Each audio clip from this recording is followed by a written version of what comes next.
இப்போ பார்த்தீங்கன்னா ஈழத்துலேருந்து குறிப்பாக ஒரு சில ஆட்கள் எல்லாருமே கூடுதலாக அந்த நிகழ்ச்சிகளுக்கு இந்தியாவுக்கு போய் பங்கு பெற்றவனோட எல்லாருக்குமே ஆசை இருக்கும். அதில் கனமா பேர் போயிருக்காங்க.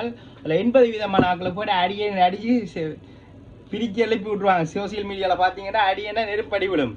ஆனால் பார்த்தீங்கன்னா ஒரு 80% அடி விடும். ஆனால் குறிப்பாக நான் பார்த்ததுலே வாகீசன் ராசியாண்ட அந்த வாகிஷன் அவரை பார்த்தீங்கன்னா எங்கேயுமே அடிச்சிருக்க மாட்டாங்க. ஏன்னு தெரியுமா? அவருக்கு எங்கேயுமே அவர் வீடியோவை இந்தியாவில் போய் அவர் நிகழ்ச்சி செய்தாலோ யூகேல வந்து செய்தாலோ எங்கே செய்தாலும் அவரோட நிகழ்ச்சியை எங்கேயுமே ட்ரோல் பண்ண மாட்டாங்க, ஒருத்தருமே விமர்சிக்க மாட்டாங்க. ஏன்னு பார்த்தீங்கன்னா அவர் எங்களோட மக்களோட வலியை அதை கேவலப்படுத்தாமல் தான் நாங்கள் எங்களோட மக்களோட உணர்வுகளை கடத்துவேன். பார்த்தீங்கன்னா தெரியும் அவரோட நிகழ்ச்சி எல்லாத்துலேயுமே ஈழம் சம்மந்தப்பட்டது அது இதுகளை பற்றி கேட்பேர். அது அவரோட தண்டை வளர்ந்த இது விஷயங்களை சொன்னாலுமே அது ஒரு என்ன சொல்கிற மூஞ்சுளிக்கக்கூடிய மாதிரி இருக்கிற சிலது போனீங்கண்டா என்ன சொல்லிட்டு வந்த நீ என்னென்னு பார்த்தீங்கன்னா கொஞ்ச நாளைக்கு அங்கே போய் பாடும், என்னோட திருப்பி வந்து ரணில் ஹாலில் விழும்.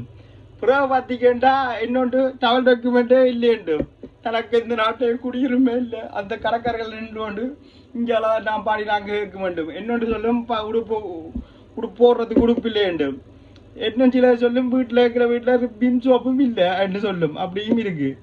இது என்னடா விம் சோப்பு இல்லை எங்களை வீட்டை விம் சோப்பு அந்த போட்டு தேய்க்கிற அந்த இரும்பு துணி இரும்பு கம்பி இல்லை என்று சொல்லிக்கொண்டு தெரியுங்கள் சில